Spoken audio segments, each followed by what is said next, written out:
Od kibernetskih napadov k kmečkim uporom vlada jim je vendarle prisluhnila in za leto dni odložila, kot pravijo kmetje, okoljevarstvene eksperimente. Mi pa smo našega norega sodelavca poslali na Ljubljansko barje, da ugotovi, kaj se dogaja z zaščitenim okrčkom in ga vsaj on poskuša najti, če ga že kmetje ne. Narava, trava, Ljubljansko barje. Dom najbolj izmikajoče leteče žuželke, ki je ni videl še noben kmet, kljub temu, da jo vsak kmet išče. Ja, tudi ta kmet.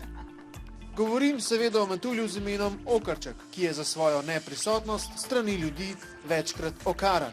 Od tu tudi ime. Vendar, če bi kdo moral biti okaran, smo to mi ljudje, ki s svojimi odločitvami počasi uničujemo naš planet.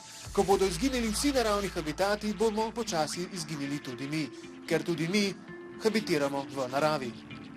No, znanstveniki pravijo, da so metulji pokazatelj zdravega okolja. Zato nikoli ne boš videl metulja, ki bi letal po parlamentu. Ampak glavna žrtev tukaj je metulj, ker on živi samo na nekaterih območjih Slovenije, nekje na Primorskem in pa tudi na mokrotnih travnikih Ljubljanskega barja. Ne vem, za kva se deram, ampak ker sem toliko stran, se mi zdi, da je prav, čeprav imam mikrofon kle. Ampak gremo naprej. Tukaj na Ljubljanskem barju je toliko mokro, da ne more biti bolj mokro, kot je kle mokro. Kle je toliko mokro, koliko je vode, da v potokih teče. To je noro.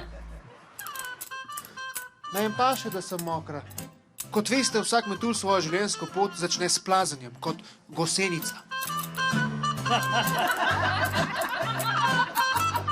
Nato pa gosenica svoj čas, kot jaz nedeljo, preživi zabubljena.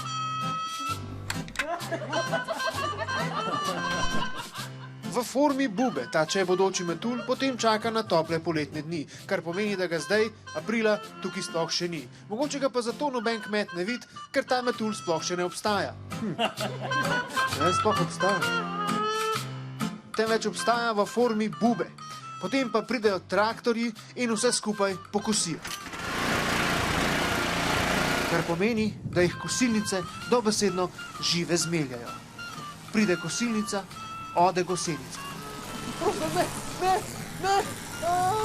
Zato znanstveniki predlagajo, da se košnja izvaja tam 10 do 15 centimetrov. Manj kot to je premalo, več kot to pa, kot veste, ženske dobrodošlo. Okrček se iz bube v metulje spremeni tam enkrat julija in potem živi le 9 do 12 dni, kar pomeni, da niti ne more iti na 14-dnevni dopust na Hrvaško. Za povrhu pa so ti metulji znani še kot zelo slabi letalci, kar pomeni, da zelo redko zapustijo travnik, na katerem so se izlegli. Mislim, kaj ti bo letenje, če lahko sam po svoj bajt letaš? Klimatske spremembe in uničevanje primernih habitatov pa tega metulja še bolj ogrožajo. Še malo pa ne bo več sploh imel svoje bajte, kar pomeni, da bo na istem kot vsi mladi, ki živijo v Sloveniji. Ne, res je težko. Tudi noben noče kredite dati. Površina njegovega življenjskega okolja se je od leta 2001 zmanjšala za kar 80%, kar je isto kot moj honorar za to oddajo. Kaj je to honorar? Vendar pravo vprašanje je, kdo je ta okrček in zakaj se ne pusti ujeti. Če imam samo 9 do 12 dni, kaj bom zdaj še teh par dni preživel v ujetništvu? Ne, ampak neč, niste videli, drugače sem to jaz. Fucking psycho, sem samo igral metulja. Ampak res dobro. Vendar, če se buba ne zaveda, da bo kmalu metulj, potem sem jaz morda buba, ki potencialno lahko postane metulj, vendar se tega še ne zavedam.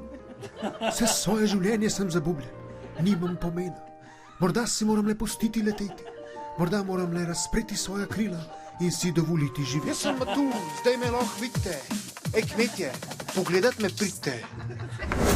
Hej, preden greš, klikni tukaj in se naroči na naš YouTube kanal, imamo pa tudi TikTok, Instagram in Facebook, tako da le urno.